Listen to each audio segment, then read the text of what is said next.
Hello friends, നമസ്കാരം. മല്ലാത്ത കിച്ചണിലേക്ക് സ്വാഗതം. ഇന്നിപ്പോൾ ഞാനൊരു സ്പെഷ്യലായ ഒരു റെസിപ്പിയാണ് ഉണ്ടാക്കാൻ പോണത്.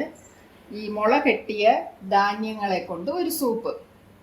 ഞാൻ മുള കെട്ടി വെച്ചിട്ടുണ്ട്. ഒരു 3 ദിവസം മുൻപ് നല്ലപോലെ കുതിർത്തി വെച്ച് അതിനെ മുള കെട്ടി എല്ലാ 3-4 വക പയറുകൾ മുള കെട്ടി വെച്ചിട്ടുണ്ട്. അതൊരു നല്ല നാർസത്തുള്ള സംഗതിയാണല്ലോ.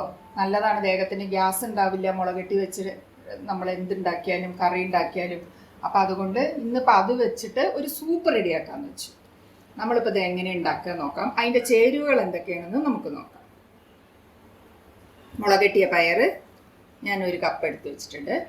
ചെറുപയർ, വൻപയർ, മുതിര, ഇത് 3ഉം കൂടി ചേർത്തിട്ടാണ് ഞാൻ റെഡിയാക്കി വെച്ചിട്ടുള്ളത്. അത് 1 കപ്പ് എടുത്ത് വെച്ചിട്ടുണ്ട്. പിന്നെ 1 കപ്പ് തേങ്ങയുടെ പാലെടുത്ത് വെച്ചിട്ടുണ്ട്. 1 കപ്പ് തേങ്ങയുടെ പാല്, പിന്നെ 1 കപ്പ് തൈര്, പിന്നെ 1 സ്പൂണ് ലെമൺ വെള്ളം, 1 സ്പൂണ് ലെമൺ ജ്യൂസ്. പിന്നെ ഇതിന് വേണ്ട ചേരുവകൾ: 1 ഉള്ളി, സവാള, 1 സ്പൂണ് നമുക്ക് എരിവിനനുസരിച്ച് കുരുമുളക്, 1 ചെറിയ സ്പൂണ് കൊത്തമല്ലി, 1 ചെറിയ ടീസ്പൂണ് ജീരകം, 3 വെളുത്തുള്ളി. ഇത്രയാണ് ഇതിന് വേണ്ട ചേരുവ. ആവശ്യത്തിന് ഉപ്പ്. ഇനിയിപ്പം നമ്മൾ ആദ്യം തന്നെ ഈ മുളകെട്ടിയ ധാന്യത്തിനെ നല്ലപോലെ വേവിക്കാം. ഇപ്പം ഞാൻ ആ 1 കപ്പിൽ വെച്ചിരിക്കുന്ന ആ നവധാന്യത്തിന് ഞാൻ അടുപ്പിൽ കടായി വെച്ചിട്ട് വെള്ളം ഒഴിച്ച് വെച്ചിട്ടുണ്ട്. ഇത് നല്ലപോലെ ഒന്ന് വെന്ത് കിട്ടും. അപ്പം ഞാൻ പയർ നല്ലപോലെ വേവിച്ച് വെച്ചിട്ടുണ്ട്. ഇനി നമുക്ക് അരയ്ക്കാനുള്ളത് എന്തൊക്കെയാണെന്ന് നോക്കാം. ജാറെടുത്തു. അതിൽ 1 സവാള അരിഞ്ഞു വെച്ചത്,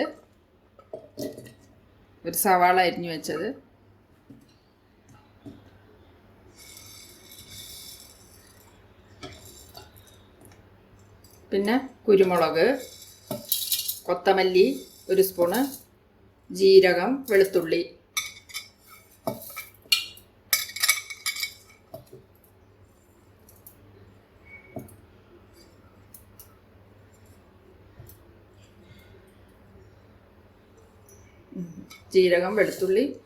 സവാള എല്ലാം ഇട്ടു. ഇനി അതിൻ്റെ കൂടെ ഈ വേവിച്ച പയറും കുറച്ച് അരയ്ക്കാൻ എടുത്ത് നമുക്കതിൽ ചേർക്കാം.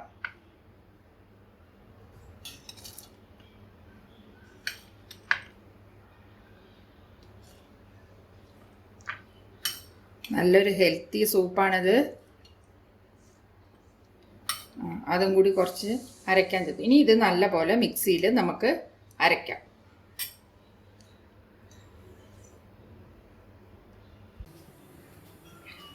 ഇനി ഇപ്പം ഞാൻ അരച്ചു വെച്ചു. എല്ലാ പയറും ഇതെല്ലാം കുരുമുളകും ജീരകവും ഉള്ളിയും എല്ലാം ചേർത്ത് അരച്ചു വെച്ചു. ഇനി നമ്മൾ കടായി വെച്ച് ഇത്തിരി എണ്ണ ഒഴിക്കണം. എണ്ണ ചൂടായിക്കൊണ്ടിരിക്കുമ്പോൾ ഈ അരച്ച് വെച്ച പേസ്റ്റിനെ ഇങ്ങോട്ട് ഇട്ട് കൊടുക്കണം. ഇട്ട് കൊടുത്തു. അതിൻ്റെ പച്ചവാസന പോകുന്ന വരെ നമുക്കൊന്ന് ഇളക്കി കൊടുക്കണം.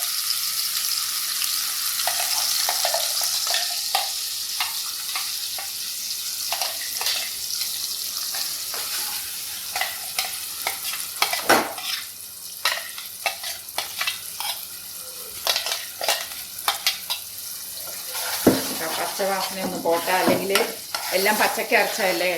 പച്ചവാസന പോകണമെന്ന് നമുക്കൊന്ന് നല്ലപോലെ ഇളക്കി ഫുള്ളായിട്ട് ഒന്ന് ഇളക്കി കൊടുക്കാം.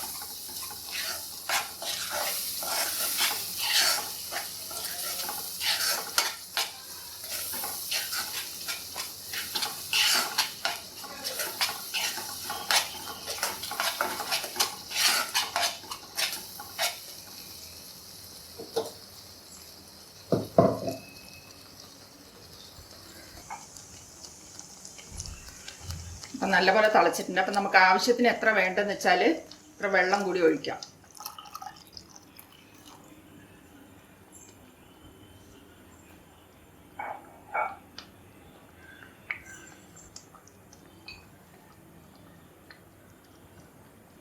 ആവശ്യത്തിന് ഉപ്പ് ചേർക്കുന്നുണ്ട്.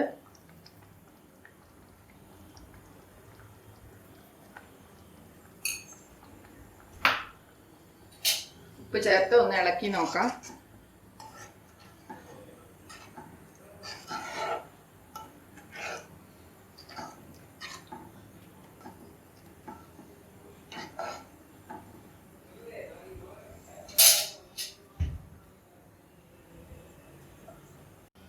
അപ്പം ഞാൻ കുറച്ച് എണ്ണ ഒഴിച്ചിട്ട് ആ സമയത്ത് ഇത്തിരി എണ്ണ ഒഴിച്ചിട്ട് ആ ബാക്കിയുള്ള പയറുണ്ടല്ലോ, കുറച്ച് പയറെടുത്ത് അരച്ചു.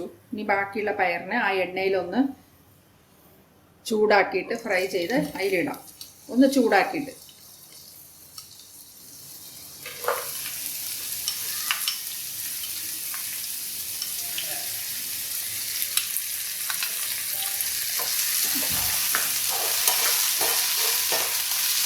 ബാക്കിയുള്ളതിനെ പയറിനെ ഒന്ന് ചൂടാക്കി അതിൻ്റെ കൂടെ നല്ലപോലെ തിളയ്ക്കാൻ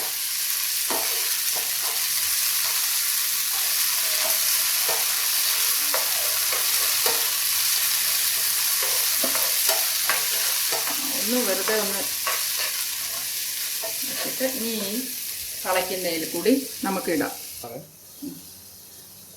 ഞാൻ ഇട്ട് കൊടുക്കാം.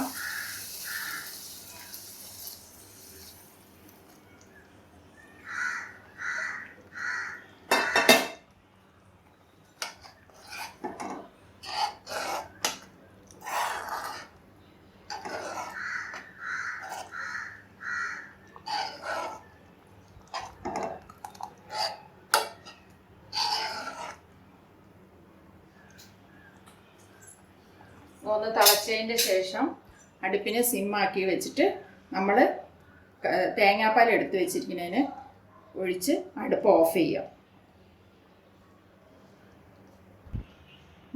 അപ്പോൾ നല്ലപോലെ തിളച്ചു. ഇനിയിപ്പോൾ ഞാൻ ഈ എടുത്ത് വെച്ചിരിക്കുന്ന തേങ്ങാപ്പാൽ ഒഴിച്ചിട്ട് സ്റ്റൗവിനെ ഓഫ് ചെയ്യാം.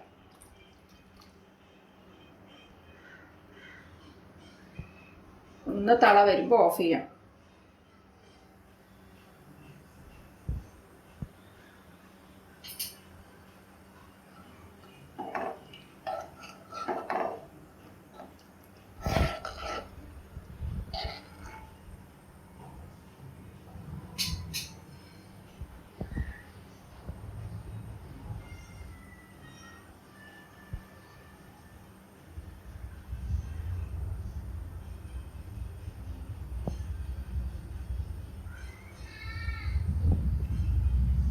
ഇനി ഓഫ് ചെയ്യാം. ഒന്ന് തിളച്ചു. ഇപ്പോൾ സ്റ്റൗവിനെ ഞാൻ ഓഫ് ചെയ്യാം.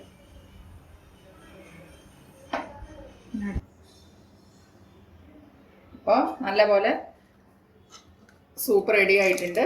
ഞാനിപ്പോൾ തേങ്ങാപ്പാൽ ഒഴിച്ച് സ്റ്റൗ ഓഫ് ചെയ്ത് താഴെ ഇറക്കി വെച്ചു. ഇറക്കി വെച്ച ഉടനെ അടുത്തത് എന്താണെന്ന് വെച്ചാൽ നമ്മൾ അടിച്ച് വെച്ച നല്ല കട്ടിയായിട്ടുള്ള തൈര് അടിച്ച് വെച്ചിട്ടുണ്ട്. 1 സ്പൂൺ ലെമൺ ജ്യൂസ്, ഇത് രണ്ടും എടുത്ത് വെച്ചിട്ടുണ്ട്. ഇതിപ്പോൾ ആറിയ ഉടനെ അതിൽ ചേർക്കണം. അപ്പം ഞാൻ എന്താ ചേർക്കാൻ പോവുകയാണ്. അപ്പം ഞാൻ ഈ തൈര് ഇതിൻ്റെ കൂടെ ചേർക്കാൻ പോവുകയാണ്. നമ്മൾ ഉപയോഗിക്കുന്നതിന് മുമ്പ്, നമ്മളിപ്പോൾ കഴിക്കാൻ പോകുന്നതിന് മുൻപ് എല്ലാം ആറിയ ഉടനെ 1 സ്പൂണ് ലെമൺ ജ്യൂസും ഒരു കപ്പ് തൈരും ഇതിൻ്റെ കൂടെ ചേർക്കണം.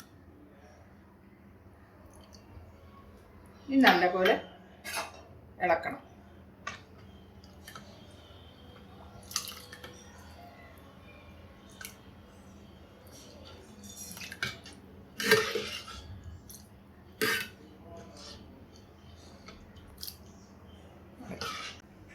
നല്ലൊരു സൂപ്പ് ഇപ്പോൾ റെഡി ആയിട്ടുണ്ട്.